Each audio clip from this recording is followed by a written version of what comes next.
रखा जब मेरे नबी ने दुनिया में कदम तो पत्थर तक कलिमा पढ़कर मुसलमान हो गए। प्यारे नाजरीन, हजरत आमिना रजी अल्लाह ताला अन्हा फरमाती हैं कि जब मेरा बच्चा मेरे पेट में था तो मुझे बड़ी अजीब अजीब चीजें नजर आती थीं। अगर मैं घर से बाहर निकलती तो एक बादल का साया मेरे ऊपर आ जाता और मुझे धूप बिल्कुल महसूस न होती। अगर मैं पानी भरने के लिए जमजम के कुएं की तरफ जाती तो रास्ते के पेड़ अपनी टहनियां मेरे सामने झुका देते, जैसे मुझे सलाम कर रहे हों। मैं हैरान होती कि ये सब सिर्फ मेरे साथ ही क्यों हो रहा है। जब मैं जमजम के कुएं के पास पहुंचती तो नीचे का पानी अपने आप ऊपर आ जाता और बिल्कुल मंडेल तक भर उठता। फिर मैं अपने हाथों से ही बाल्टी पकड़कर पानी निकाल लेती। मक्का की औरतें मुझे कुएं के पास रोक लेती और जाने न देती। वो कहती, ए आमिना, तुम थोड़ी देर और यहीं खड़ी रहो, वरना तुम्हारे जाने से पानी वापस नीचे चला जाएगा और हमें पानी भरने में बहुत मुश्किल होगी। इसी तरह हजरत आमिना रजी अल्लाह ताला अन्हा फरमाती है कि मैं सुना करती थी कि जब बच्चा पेट में होता है तो माँ को बहुत तकलीफें झेलनी पड़ती हैं। कभी हाथ पांव में दर्द, कभी सर दर्द, कभी उल्टी, कभी बुखार और कभी चिड़चिड़ापन। ये सारी बातें सुनकर मैं सोचती कि अजीब है, मुझे तो पूरे 9 महीनों में कोई तकलीफ नहीं हुई। यहाँ तक कि जब तक मेरा बच्चा पेट में रहा मुझे सर दर्द तक न हुआ। हजरत आमिना को अजीब अजीब ख्वाब भी आते थे। वो फरमाती हैं कि जब मैं रात को सोती तो मुझे ख्वाब आता कि मेरे जिस्म के अंदर से एक नूर निकला है और उसने पूरी दुनिया को रोशन कर दिया है। ये सब देखकर मुझे यकीन हो चुका था कि मेरे पेट में जो बच्चा है वो यकीनन कोई आम इंसान नहीं, पैगंबर हजरत मोहम्मद मुस्तफा सल्लल्लाहु ताला अलैहि वसल्लम जब अपनी माँ हजरत आमिना रजी अल्लाह ताला अन्हा के पेट में थे तो एक रोज आपकी दादी ने आपके दादा को इशारे से बुलाया और कहा, क्या आपको मालूम है ये बहू आमिना बहुत महंगा इत्र लगाती है।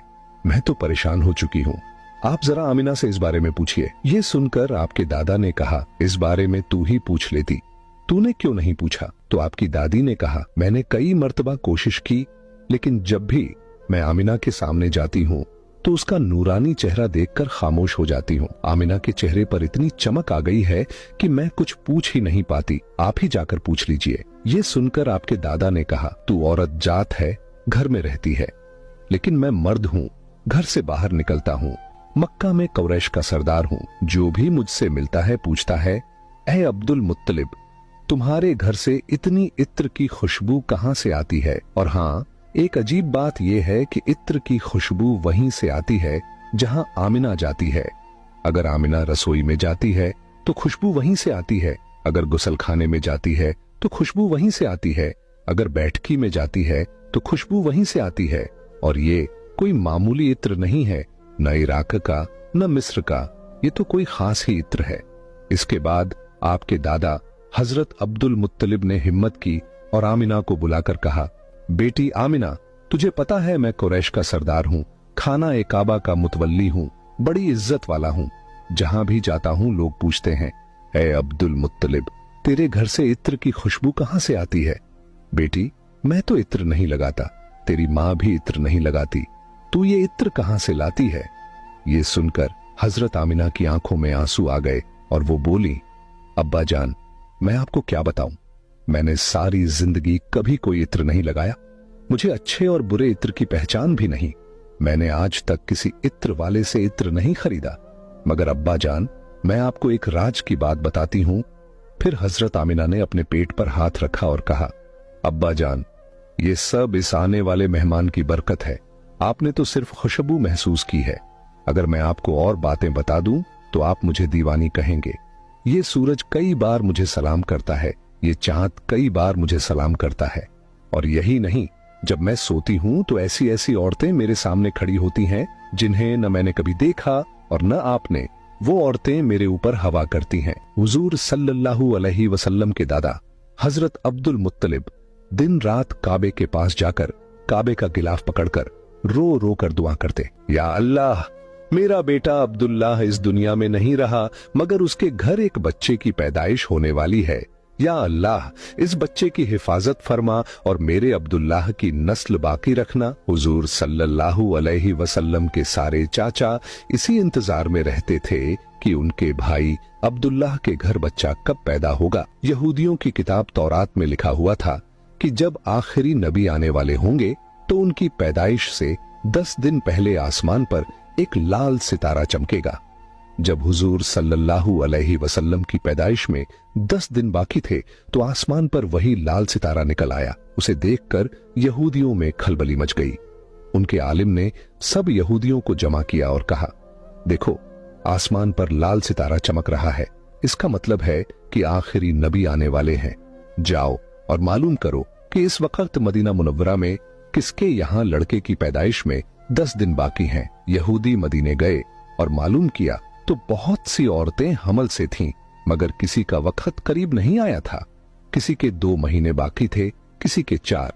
वो आलिम के पास लौटे और कहा कि मदीने में ऐसा कोई बच्चा अभी पैदा होने वाला नहीं। आलिम ने जवाब दिया, अब मक्का जाकर देखो। सारे यहूदी मक्का पहुंचे और मालूम किया कि वहां किन घरों में पैदाइश होने वाली है। लोगों ने बताया, हाँ, यहाँ मक्का में 5 औरतें हैं जिनके यहाँ बच्चा होने वाला है। यहूदियों ने कहा, नहीं, हमें ऐसे बच्चे की पैदाइश की खबर चाहिए जिसका बाप पहले ही इंतकाल कर चुका हो। लोगों ने बताया, हाँ, अब्दुल मुत्तलिब का पोता पैदा होने वाला है।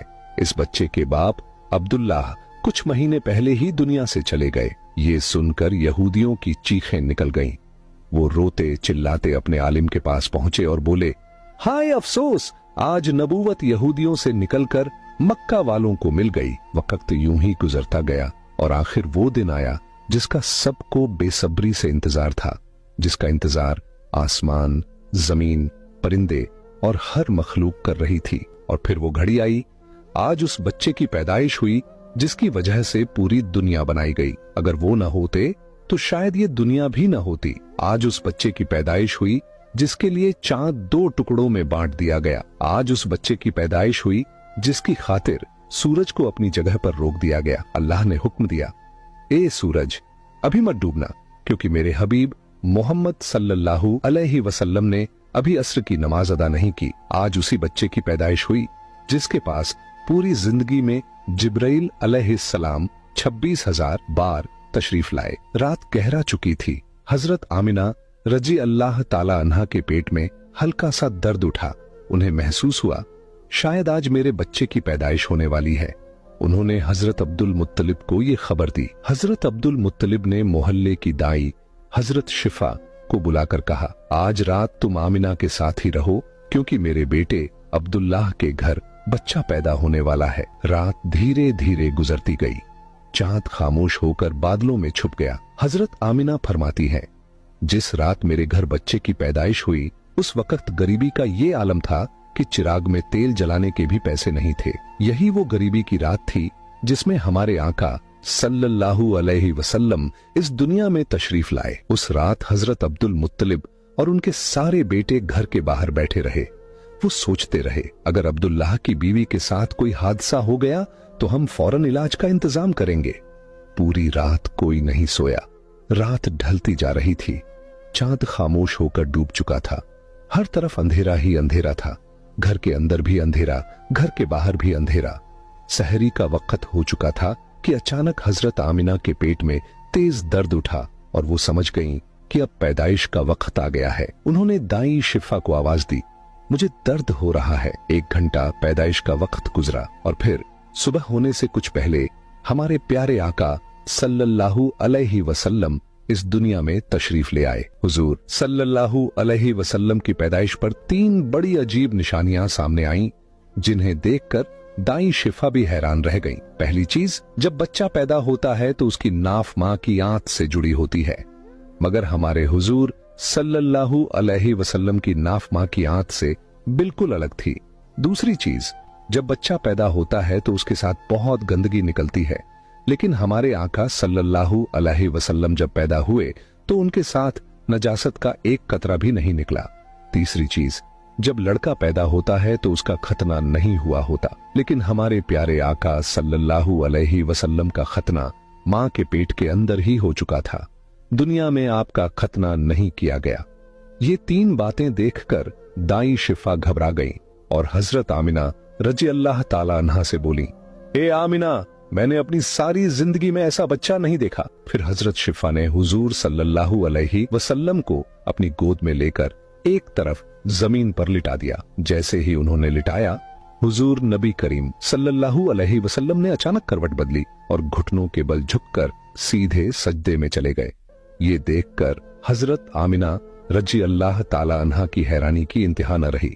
हुजूर नबी करीम सल्लल्लाहु अलैहि वसल्लम पूरे 15 मिनट तक सजदे में रहे। फिर आपने सर उठाकर आसमान की तरफ उंगली से इशारा किया और सारी दुनिया को बता दिया, ऐ लोगो, इस दुनिया को पैदा करने वाली जात सिर्फ अल्लाह ही की है। हजरत आमिना रजी अल्लाह ताला अन्हा फरमाती हैं, जब मैंने अपने बच्चे को गोद में लिया तो अचानक देखा कि आसमान के तारे जमीन के करीब होते जा रहे हैं। फिर अचानक एक बादल का साया मेरे कमरे के अंदर आया और मेरी गोद से मेरा बच्चा उस बादल के साये में गायब हो गया। उस बादल के अंदर से एक आवाज आई, ए जिब्राइल अलैहिस्सलाम, इस बच्चे को पूरी दुनिया का चक्कर लगवाओ, इसे सारे नबियों की खूबियां अता करो, इसे यूसुफ की खूबसूरती दो, अय्यूब का सब्र दो, इब्राहिम की दोस्ती दो और दाऊद की मीठी जुबान दो। हजरत आमिना रजी अल्लाह ताला अन्हा फरमाती हैं, थोड़ी देर बाद वो बादल का साया हट गया और मैंने देखा कि मेरा बच्चा फिर मेरी गोद में लेटा हुआ था। सुबह होने ही वाली थी कि दाई शिफा बाहर निकलकर हुजूर सल्लल्लाहु अलैहि वसल्लम के दादा हजरत अब्दुल मुत्तलिब को खुशखबरी देने पहुंची। उसने कहा, ए अब्दुल मुत्तलिब, तुझे पोता मुबारक हो। ये सुनकर रात भर जागे हुए अब्दुल मुत्तलिब के होश उड़ गए। वो इस कदर हैरान थे कि आमिना के घर इतना खूबसूरत बच्चा पैदा हुआ है। सारे चाचा भी अपने भतीजे को देखकर बेहद खुश हुए।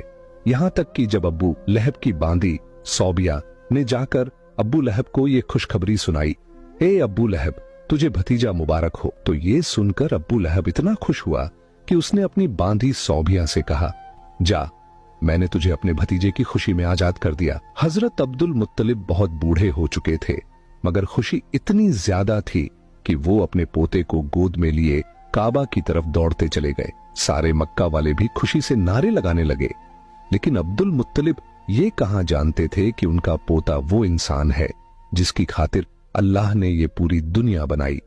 उनका पोता इतना बड़ा इंसान है कि अल्लाह ने मेराज की रात उसे जमीन से उठाकर 7वें आसमान पर अपने सामने बिठाया और उससे बातें की। ये वही पोता है जिसे अगर मायूस देखा जाए और उसकी आंखों में आंसू आ जाए तो आसमानों पर टहलका मच जाता है। हजरत अब्दुल मुत्तलिब ने काबा का गिलाफ पकड़कर अपने पोते के लिए दुआएं मांगी और फिर उसका नाम रखा मोहम्मद। मोहम्मद का मतलब है वो इंसान जिसकी बहुत ज्यादा तारीफ की जाए। ये नाम सुनकर मक्का वाले कहने लगे, ए अब्दुल मुत्तलिब, ये कैसा अजीब सा नाम तुमने अपने पोते का रख दिया है। हमने तो आज तक ऐसा नाम नहीं सुना। मगर अब्दुल मुत्तलिब कहां जानते थे कि यही बच्चा एक दिन इतनी शान पाएगा कि लोग उसके पीछे चलेंगे। एक बार हुजूर अकरम सल्लल्लाहु अलैहि वसल्लम मदीने में अपने सहाबा कराम के साथ बैठे हुए थे। तभी आपके चाचा हजरत अब्बास रजी अल्लाह ताला अन्हु ने फरमाया, ए अल्लाह के रसूल, मुझे बचपन ही से मालूम था कि आप बड़े होकर कोई बहुत बड़े इंसान बनेंगे। हुजूर सल्लल्लाहु अलैहि वसल्लम ने पूछा, ए चाचा जान, आपको कैसे पता चला? तो हजरत अब्बास रजी अल्लाह ताला अन्हु ने जवाब दिया, ए अल्लाह के रसूल, जब आप सिर्फ 2 महीने के थे तो एक रात मैंने आपको देखा कि आप चारपाई पर अकेले लेटे रो रहे थे। मैंने आपको चुप कराने की कोशिश की, मगर आपने मेरी तरफ नहीं देखा, बल्कि अचानक आसमान की तरफ देखकर मुस्कुराने लगे। मैं हैरान रह गया। फिर जब मैंने भी आसमान की तरफ देखा तो मेरी आंखें फटी की फटी रह गईं। मैंने देखा कि चांद आपकी उंगली के इशारे पर नाच रहा है। आप जिधर उंगली ले जाते चांद उधर ही चला जाता। ये मंजर देखकर मैं समझ गया कि आप कोई आम इंसान नहीं हैं। हुजूर सल्लल्लाहु अलैहि वसल्लम ने फरमाया, हाँ मेरे चाचा जान, आप सही कह रहे हैं। बचपन में चांद मुझे कहानियां सुनाता था, मेरे साथ खेलता था और मुझे रोने नहीं देता था। सुभान अल्लाह, ऐसे थे हमारे नबी कि जिनके घर में इतनी गरीबी थी कि उनकी माँ अपने इस यतीम बच्चे के लिए एक खिलौना तक नहीं खरीद सकती थी, मगर अल्लाह ने चांद को हुक्म दे दिया, ऐ चांद, तू मेरे महबूब के लिए खिलौना बन जा और उसे खेला, उसे रोने मत देना। हुजूर सल्लल्लाहु अलैहि वसल्लम की जिस दिन पैदाइश हुई उस दिन दुनिया में जितने भी बुत थे सब जमीन पर मुंह के बल गिर पड़े। ईरान के बादशाह के दरबार में एक आग थी जो 1000 साल से लगातार जल रही थी। लोग उसकी पूजा करते थे, मगर हुजूर नबी करीम सल्लल्लाहु अलैहि वसल्लम की पैदाइश के वक़्त अचानक वो आग बुझ गई और उस बादशाह ने अपने महल में अपनी शक्ल की 14 लाइटें बनवा रखी थीं। मगर हुजूर सल्लल्लाहु अलैहि वसल्लम की पैदाइश पर वो सारी लाइटें जमीन पर गिर पड़ीं। अगले दिन दोपहर के वक़्त एक यहूदी आदमी अपना सामान बेचने के लिए मक्का आया हुआ था। वो यहूदी आसमान की तरफ देख रहा था और उसे सारी निशानियां नजर आने लगीं जो आखिरी नबी की पैदाइश की खबर देती थीं। उसने मक्का वालों से पूछा, आज किसी के यहाँ बच्चा पैदा हुआ है? लोगों ने जवाब दिया, हाँ, फला फला औरत के यहाँ लड़का हुआ है। ये सुनकर उस यहूदी ने कहा, नहीं, मुझे ऐसे बच्चे के बारे में बताओ जिसका बाप न हो। तो लोगों ने बताया, हाँ, अब्दुल मुत्तलिब का पोता पैदा हुआ है। उसके बाप अब्दुल्लाह कुछ महीने पहले ही इंतकाल कर चुके हैं। ये सुनकर यहूदी बोला, मुझे उस बच्चे को दिखाओ, मैं उसे अपनी आंखों से देखना चाहता हूँ। फिर वो यहूदी हजरत आमिना रजी अल्लाह ताला अन्हा के घर पहुंचा। उसने हुजूर सल्लल्लाहु अलैहि वसल्लम को अपनी गोद में लिया। फिर अचानक उसने बच्चे को पलटकर देखा और हुजूर नबी करीम सल्लल्लाहु अलैहि वसल्लम की पीठ की तरफ निगाह डाली। बस उसकी चीखें निकल गईं, क्योंकि हुजूर नबी करीम सल्लल्लाहु अलैहि वसल्लम की पीठ पर नबूवत की मुहर लगी हुई थी। जब उस यहूदी ने नबूवत की ये मुहर देखी तो वो रोने लगा और कहने लगा, हाय अफसोस, आज यहूदियों के हाथ से नबूवत निकल गई। यही अल्लाह का आखिरी रसूल है। मक्का के लोग जो पहले से ही हजरत अब्दुल मुत्तलिब से मन में जलन रखते थे, ये देखकर और भी हैरान रह गए कि जो काहिन आता है वो इन्हीं के दरवाजे पर आता है, जो राहिब आता है वही इन्हें खुशखबरी सुनाता है, और जो भी आता है इनके ही बारे में पेशीन गोई करके चला जाता है। लोगों के दिलों में जनाब अब्दुल मुत्तलिब और इस बच्चे के लिए हसद की आग भड़कने लगी। मक्का की सरजमीन पर सैकड़ों बच्चे पैदा हुए, मगर किसी के बारे में ऐसी बातें कभी न सुनी गईं। ये हसद जो पैदाइश के पहले लम्हे से शुरू हुआ, आगे चलकर मजहबी दुश्मनी में बदलने वाला था। यहूदी आलिम फिर पुकार उठा, मैंने इस बच्चे को पहचान लिया है, मैं इसी की तलाश में मक्का आया था। जनाब अब्दुल मुत्तलिब जो दीन इब्राहिमी पर कायम थे और कई राजों से वाकिफ थे, ये सुनकर फौरन बच्चे को वापस घर ले गए और उसे छुपा दिया। 4 दिन तक पैगंबर इस्लाम को पोशीदा रखा गया, लेकिन चौथे दिन अरब का एक बेहद पढ़ा लिखा और मक्का में इज्जत का मकाम रखने वाला शख्स, जिसका नाम सवाद इब्ने कारिब था। मक्का के लोग जो पहले ही इस खबर से हसद की आग में जल रहे थे, जानते थे कि सवाद इब्ने कारिब का मक्का में एक बेहद इज्जत वाला मुकाम है। अगर उन्होंने इस बच्चे के बारे में कोई बात कह दी या कोई पेशीन गोई कर दी तो अहले मक्का का हसद और भड़क जाएगा। इसीलिए जनाब अब्दुल मुत्तलिब ने सख्त लहजे में कहा कि मैं अपने पोते को इस वक्त किसी मजमा आम में नहीं ला सकता। लेकिन सवाद इब्ने कारिब की बेचैनी बढ़ती जा रही थी। उन्होंने गुजारिश की, तो कम से कम मुझे उस बच्चे तक पहुंचा दीजिए। जनाब अब्दुल मुत्तलिब ने कुछ सोचकर कहा, हाँ, ये मुमकिन है, लेकिन मेरे और तुम्हारे अलावा कोई मौजूद नहीं होगा। इस तरह तुम्हारा मकसद भी पूरा हो जाएगा और हसद का मसला भी नहीं उठेगा। चुनांचे वो उन्हें साथ लेकर जनाब आमिना के मकान में दाखिल हुए। जैसे ही गहवारे के करीब पहुंचे और बच्चे से कपड़ा हटाया तो एक अजीबो गरीब नूर पूरे कमरे में फैल गया। सवाद इब्ने कारिब जो पढ़े लिखे और इल्म वाले शख्स थे, समझ गए कि ये वही अलामत है जिसकी खबर किताबों में है, आखिरी जमाने का इशारा। वो बेइख्तियार झुक गए और उस बच्चे के कदमों को बोसा दे दिया। फिर जनाब अब्दुल मुत्तलिब से मुखातिब होकर कहा, आप गवाह रहिएगा, मैं इस बच्चे पर अभी से ईमान ला रहा हूँ। मुझे मालूम है कि मैं उस वक्त तक जिंदा नहीं रहूंगा जब ये बच्चा ऐलान रिसालत करेगा, मगर मैं आज ही गवाही देता हूँ कि ये अल्लाह का आखिरी रसूल है। इस तरह बनु हाशिम के घर वालों के अलावा पैगंबर इस्लाम की पैदाइश के बाद सबसे पहले ईमान लाने वाले शख्स सवाद इब्ने कारिब साबित हुए। ये वाकया हुजूर अकरम सल्लल्लाहु अलैहि वसल्लम की पैदाइश के चौथे दिन का है। फिर 7वें दिन हजरत अब्दुल मुत्तलिब ने अपने पोते का अकीका किया और पूरे मक्का के लोगों को दावत अकीका में बुलाया। लेकिन उस वक्त से ही कुछ लोग हजरत अब्दुल मुत्तलिब के दुश्मन बन चुके थे और दिल ही दिल में सोच रहे थे कि अगर ये बच्चा बड़ा हो गया और इसने ऐलान नुबुव्वत कर दिया तो हमारे लिए तो बस तबाही ही तबाही है। इन हालात में रब करीम की मसलहत यही थी कि पैगंबर इस्लाम को कुछ अरसा मक्का की सरजमीन से ओझल रखा गया, ताकि अगर उनके दुश्मन तलाश में यहां तक पहुंचे भी तो नाकाम होकर वापस लौट जाएं।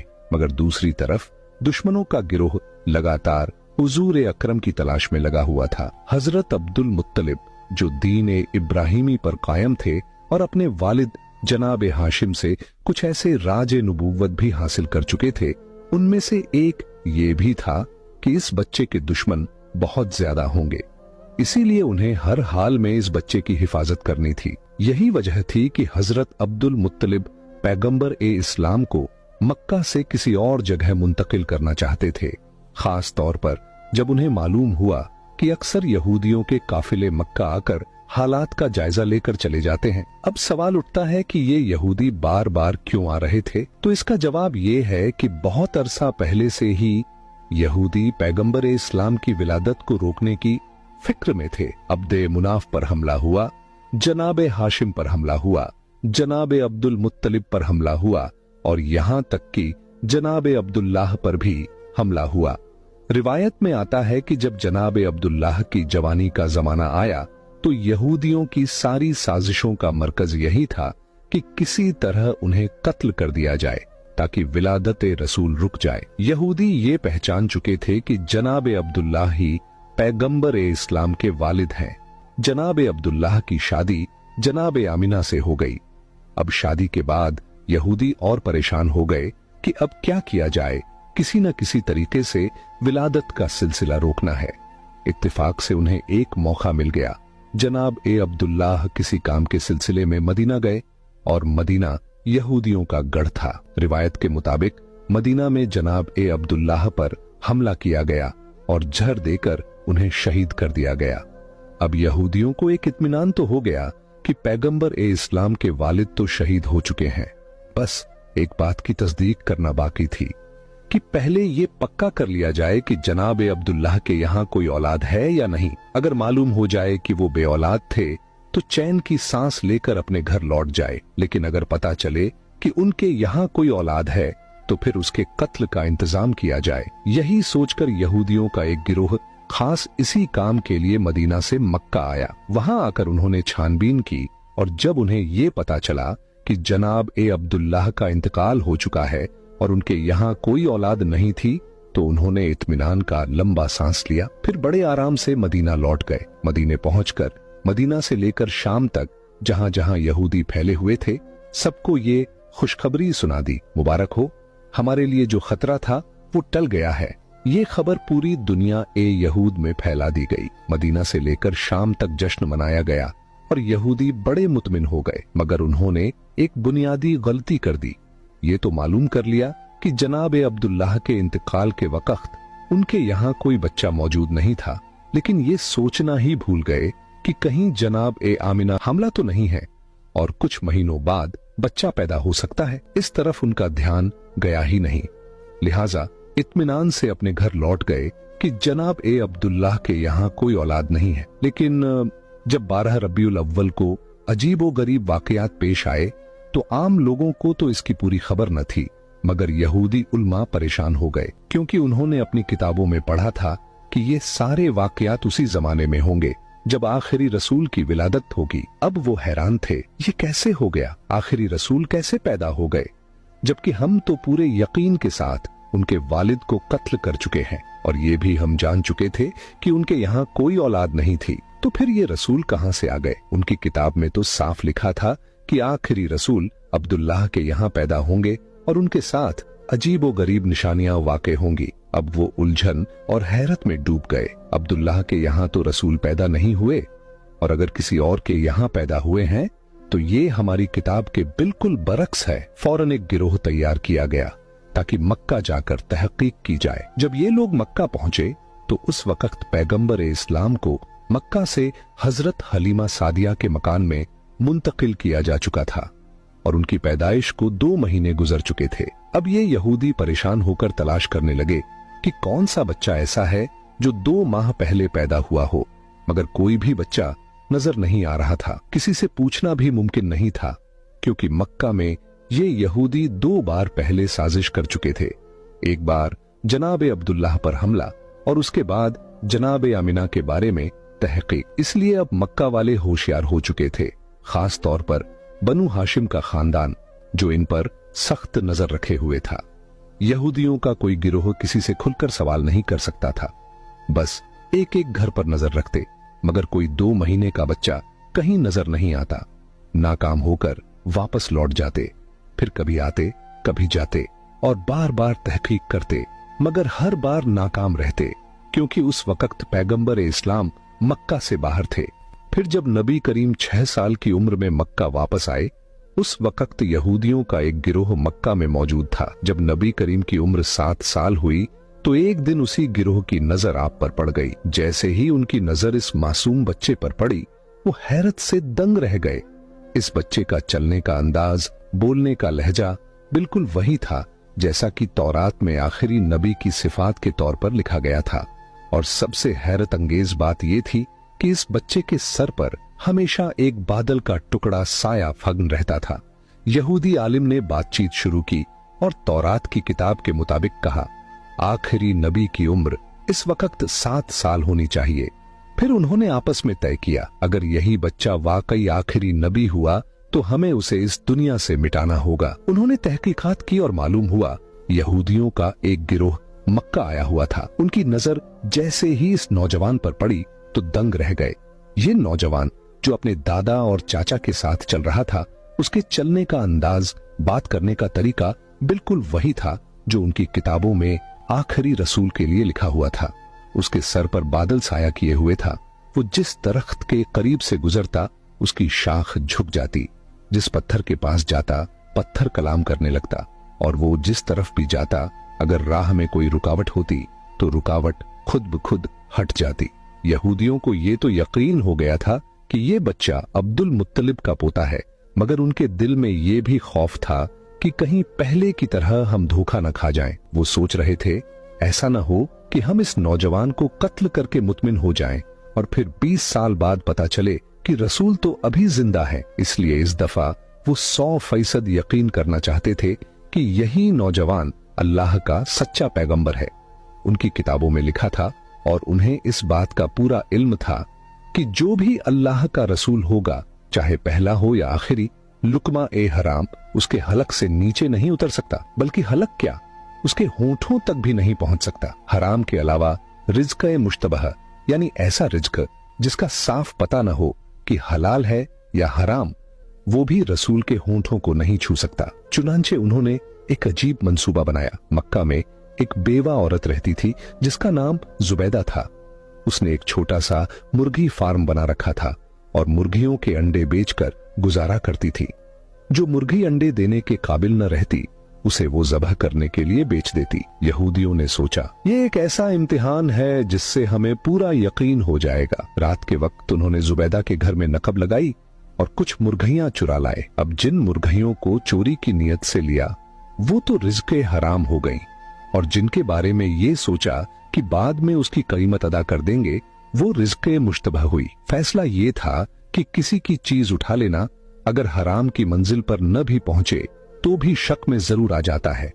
अगले दिन यहूदी हजरत अब्दुल मुत्तलिब के पास गए और उनको दावत दी कि हम आपके कबीला की दावत करना चाहते हैं, आप हमें ये एजाज बख्शिए। यहूदियों का असल मकसद पैगंबर इस्लाम का इम्तिहान लेना था, इसलिए उन्होंने हजरत अब्दुल मुत्तलिब से कहा, आप अकेले दावत में नहीं आएंगे बल्कि बनु हाशिम के सारे मर्द आएंगे और खास तौर पर आपके सब बेटे और पोते जरूर आएं। हजरत अब्दुल मुत्तलिब ने मुस्कुराकर जवाब दिया, तुम न भी कहते तो भी मेरी शर्त यही होती, क्योंकि मैं अपने पोते के बगैर किसी दावत में शरीक नहीं होता। यहूदियों के तो मानो दिल की मुराद पूरी हो गई। चुनांचे खाने का इंतजाम किया गया। उन्होंने अपने जहन में पहले ही तय कर रखा था कि ये वाला गोश्त और मुर्गी हराम है और ये हिस्सा मुश्तबह है। दावत में यहूदियों ने हजरत अब्दुल मुत्तलिब से कहा, ऐ रईसे मक्का, ये दावत आपके एजाज में है, खाने का आगाज कीजिए। हजरत अब्दुल मुत्तलिब ने कहा, नहीं, जब तक मेरा पोता खाना शुरू नहीं करेगा हम लोग खाना नहीं खाएंगे। बस यहूदियों को तो यही चाहिए था। सारी तवज्जो रसूलुल्लाह की तरफ हो गई। उन्होंने कहा, आप बिस्मिल्लाह कीजिए। रसूल खुदा ने इत्मीनान से जवाब दिया, नहीं, ये रिज़्क़ हमारे लिए नहीं है, खाना तो दूर ये हमारे होठों तक भी नहीं पहुंच सकता। यहूदियों ने हैरानी से पूछा, ये कैसे मुमकिन है? आप सल्लल्लाहु अलैहि वसल्लम ने फरमाया, हाँ, ये खाना हमारे लिए नहीं है। उन्होंने कहा, हमें इजाजत दीजिए कि हम आपको खाना खिलाएं और देखें कि ये कैसे नहीं पहुंचता। पैगंबर ने मुस्कुराकर फरमाया, ठीक है, अगर खिला सकते हो तो खिलाओ। अब यहूदियों ने रोटी और गोश्त के साथ एक निवाला बनाकर हुजूर की तरफ बढ़ाया, मगर अजीब बात यह हुई कि जैसे ही वो निवाला हुजूर के होठों के करीब पहुंचा, ऐसा महसूस हुआ कि किसी ने जबरदस्ती उनका हाथ खोल दिया हो और निवाला दस्तरख्वान पर गिर पड़ा। एक बार, 2 बार, यहां तक कि 10 बार कोशिश की गई, मगर निवाला हुजूर के होठों से लग ही नहीं सका। वो करीब पहुंचता, मगर हाथ अपने आप खुल जाता और नीचे गिर जाता। यहूदी ऊपर से तो परेशान नजर आते थे, मगर दिल ही दिल में खुश थे कि आधी अलामत तो पूरी हो गई। ये हराम वाला खाना था। अब उन्होंने मुश्तबह खाना लाकर पेश किया और फिर कहा, आगाज कीजिए। पैगंबर ने उसी इत्मीनान से जवाब दिया, ये भी हमारे लिए नहीं है। यहूदियों ने कहा, हम खिलाते हैं। आपने फरमाया, चलो ठीक है, फिर कोशिश करके देख लो। अब जब कोई निवाला हाथ में लेकर पैगंबर इस्लाम के मुंह के करीब लाता तो वो या तो दाईं तरफ खिसक जाता या बाईं तरफ, लेकिन होठों तक पहुंचता ही नहीं था। यहूदियों ने हजरत अब्दुल मुत्तलिब से कहा, हमने तो पूरे खुलूस से ये दावत दी थी, मगर समझ नहीं आ रहा कि ये क्या हो रहा है। क्या इसमें कोई खुदाई राज है? जनाब अब्दुल मुत्तलिब और पैगंबर इस्लाम दोनों समझ गए कि मामला क्या है, मगर कहने का मौका नहीं था। बनु हाशिम का सारा खानदान अपने घर लौट आया और यहूदियों को यकीन एक कामिल हो गया कि ये रसूल बरहक हैं। चुनांचे इसके बाद एक नए सिलसिले से साजिशें शुरू हो गईं।